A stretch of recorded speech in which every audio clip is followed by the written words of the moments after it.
guest time.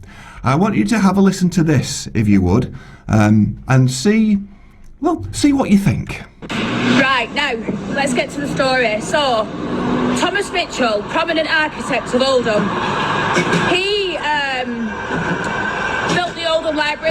Yes, we took him to court, but it was the worst thing that he could have done. So he took him to court for slander, but the fact is, it just damaged his business because then no one to deal with him because he was a trouble causer, weren't he? So even though he won his case, it put him in a bad situation. Anyway, that were nothing compared to what he had coming next. And if you want to know what came next, you'll have to subscribe and like the YouTube channel of my guest, who I'm delighted to welcome back into the studio. I say welcome back because it's been many a moon since we've had anybody here throughout the past year with COVID and all the rest of it.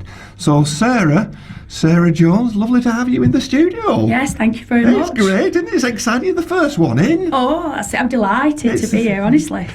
bit hoarse after weekend. Well, but you've recovered. Well, you're recovering. Yes. From a very nasty cough. It's nothing serious. Don't worry. It's not what you think. No, it's not. No. But we've got you some water, so we'll keep you talking nice and gently and quiet, and we won't. We'll be all right, I think. We'll be right. So come on then. So that little extract that we just heard there, Sarah, from one of your goodness knows how many videos. You'll probably know how many you've made. Umpteen. That's umpteen. Yeah, that's very the official specific. Umpteen. I love it. I mean, you, as listeners will have got a little bit of a flavour there that you are somebody with a passion. That's the only word for it, for local history. Yes. But who is Sarah Jones, and why are you so interested in the subject? I'm just a normal Oldhamer, born and bred. You've lived in Oldham all your life, yeah? Yeah. Started off on Durka, and then we got moved onto Shaw Road, and then they knocked it down, didn't they, in the 80s? You did. Then we got moved to Cheriton, and at the moment I live over near Fellsworth, where, bottom end of Hollins. Right. But why am I interested? I've always been interested. I think since I was growing up, my grandfather used to tell me all the tales of Oldham, and I've always had an interest in buildings and graveyards in particular, and it sort of spawned from that, really. So this is why you've kind of preempted my question, because your YouTube I can never say YouTube. Your YouTube channel is called Sarah's UK Graveyard. Yes. And for many people, do you think that people might be put off by looking at that? Is it time for a rebrand? It might seem a little macabre to people, but the Sarah's UK Graveyard, the graveyard, even though I've got a massive interest in them, as you've seen, it's not necessarily that. The graveyard bit was more about the history, the forgotten history. Right. So I don't know if anyone's made that connection, but that's where we're coming from. Yeah, I'm sure they haven't. It's me being cynical. You can smack me hands and face for me afterwards. So, I mean, were you good at history at school? No, I hated it. I think most people did. Yeah. I think you kind of mentioned that your granddad was influential in sort of telling you stories and getting that first spark there. And I think everybody that has any interest in history at all, or particularly local history, has somebody in their life who's kind of figured there and taken them round, showed them places, explained things, and then said, right, you're on your own, go ahead and do it. Well, somebody's trying to ring me on the phone, and it's in silent, buzzing noise.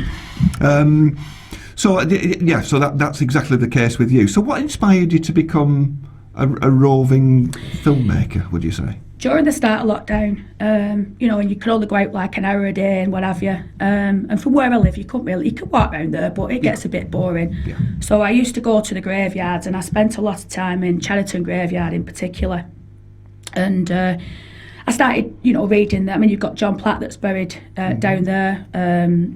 Eli Lees is buried down there. All the big uns are in there. And I just started researching, and I thought, there's something in this, and there's a public interest in that, because I was finding out things that I weren't even aware of, and I wanted to sort of tell people about it.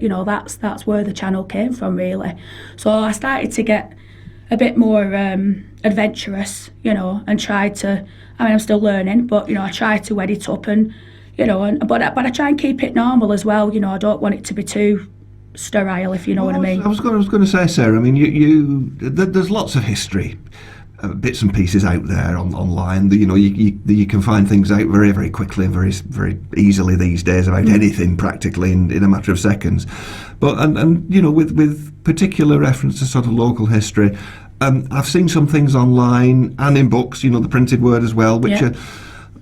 Okay, they've got the pictures there, and everybody likes to go, oh, look at that old building there. I remember that. It used to be this. It used to be that. But it's not quite the same as somebody going round, and we'll talk about this in a little while, going round with a camera and sort of being themselves, because if nothing else, anybody that's seen your videos knows that you're not putting on a show, you're not putting on an act. No, just it's a bit like me, call a spade a shovel. That's it. and that's what it is.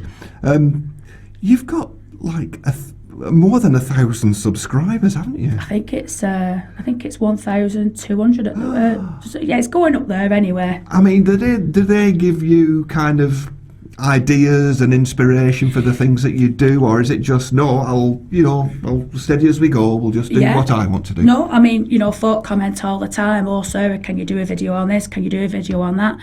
I've got umpteen. That number again. Umpteen, you like umpteen, don't you? Yeah, I like it.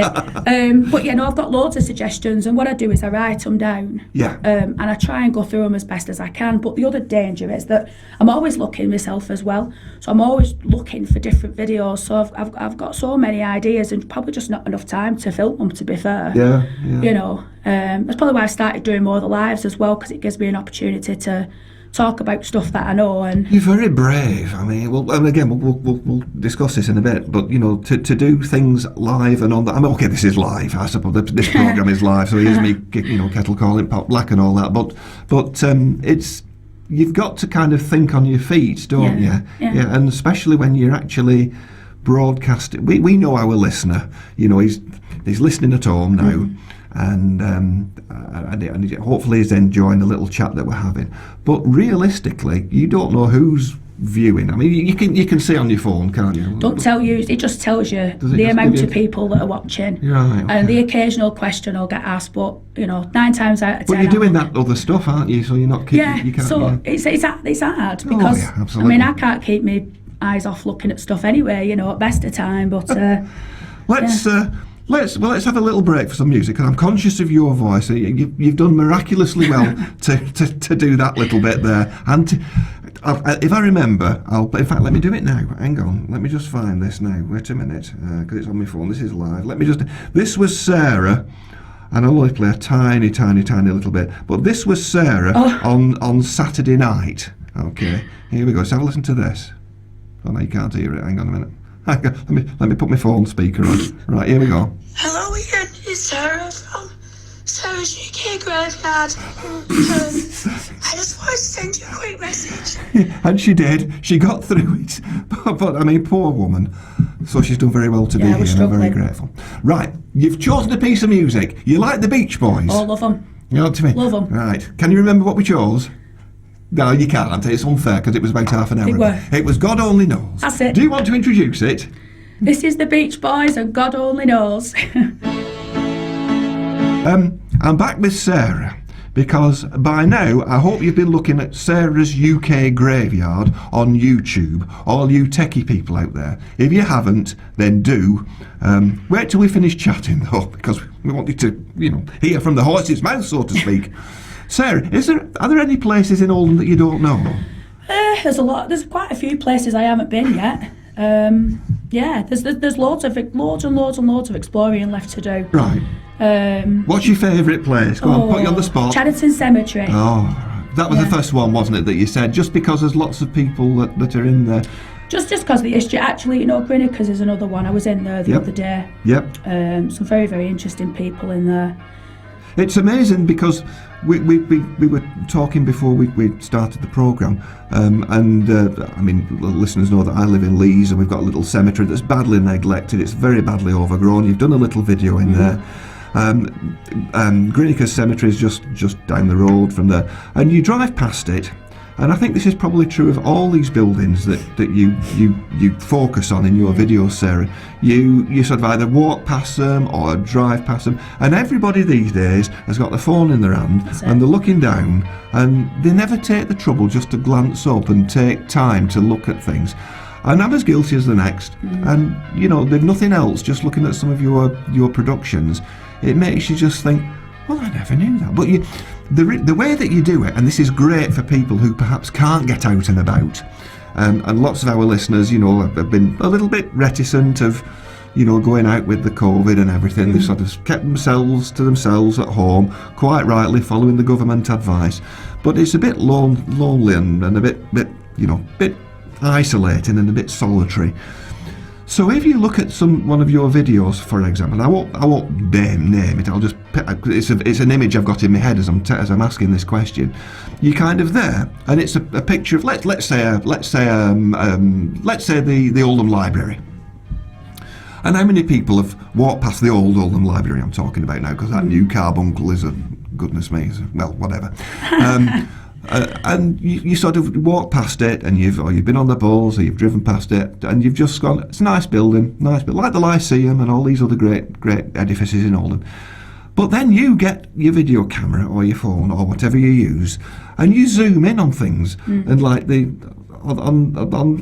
gargoyles, yes, and you know, things that you would be not normally looking at. You probably wouldn't be able to see with the human naked eye. Yeah. But the camera gives you that facility, and you think, crikey, I didn't know things like that. Your videos, Sarah, when you're doing them, is it me? Or are you going along and you're giving some wonderful information, and you put little graphics on, which all helps the viewer, and photographs that you refer to and things like that. And then all at once you'll go, look at them damn pigeons. Or you'll go, look at that iron gate there. And suddenly it takes on a whole new meaning. Is that just you? Is it deliberate? No, it's not deliberate. It's just me. I get easily distracted, and sometimes, you know, I go to film a place with a certain idea in my mind, but as I've said, oh, look at that beautiful fence there, I wonder what's going to happen with that, you know, or look at that, or I didn't notice that. For instance, when I filmed the library, I'd looked at that building probably about 1,000 times, but it wasn't until I filmed it that I actually found out that there's a state stone on the corner. I don't know if you saw that with the Meuse details in, you know, and that was the Meuse that, well, the one that got sued, flip before, yes. Oh yeah, you need to find the ending of that, listeners. By the way, make sure that you listen to the whole story. It's a very, very good, interesting ending. It's a scandal, isn't there? Bit of scandal. Oh goodness! Do you know there's so much in Oldham? We'll do this in the second hour, but we have our quirky little Oldham book, which I'm glancing at over my shoulder, and there'll be some things in there that Sarah will know about, and then some. So we'll see what's on today's list when we get round to that in a half an hour or so. I'm being honest. You tell it as it is, don't you, say? And sometimes there's a little colourful language. Oh, is there? What do you mean? Oh, is there? It's not edited out, but it all adds to the effect. Yeah, it's not. I won't say it's the stronger side of the colourful language, but it might be the odd ruddy, or you know. Well, we're all right, but I mean, so we mentioned that Oldham's had its fair share of historians over the years. How would you like your work that you're doing now? All these great and it's important to just let people know about this, because it's Sarah's UK Grave. If you go onto YouTube, hands up who's got YouTube. You know what it is. It's that big red thing with a white triangle in the middle. Just look for that. You can get it on your telly, you can get it on your phone, you can get it on your computer, you can get it everywhere these days. And just look for Sarah's UK Graveyard. And you'll see a complete sort of list, a compendium of little thumbnails, and it'll give you an overview of what's on it. And some are 5 minutes, some are 10 minutes, some are a little bit longer. But trust me, once you start to click on one and you sit down and you watch it, you'll just want to go through the whole thing, and it will auto play on if it does that on your system. And it's wonderful, and it's happy memories. There's memories in there, but there's lots of things, as we said, that you didn't see. How do you see your productions, Sarah, sort of fitting into the rest of the local history landscape? I mean, is it something that you'd like in 100 years' time, if we've still got YouTube, for people to go, I wonder who that woman was, wasn't it fantastic? Yeah, you know, I mean, that's partly why I do it, to be fair, because, I mean, even if you look over the last 50, 60 years, you know, Oldham isn't what it was then. All these beautiful buildings that we used to have, like the Cat's Whiskers building, that's gone now. You know, I mean, there's Upteen, I think the Grand Theatre, which used to be Butterflies, that's due to be flattened soon. Apparently that is going to happen. You know, and I want to record those buildings now, so, you know, in the future, when people are looking back on Oldham's history, they can say, well, look at that in 2011, you know, whatever year, that beautiful building, that it won't be there anymore, you know. The landscape changes very quickly, and I'd just like it to be a place where people can look back and see Oldham for what it was.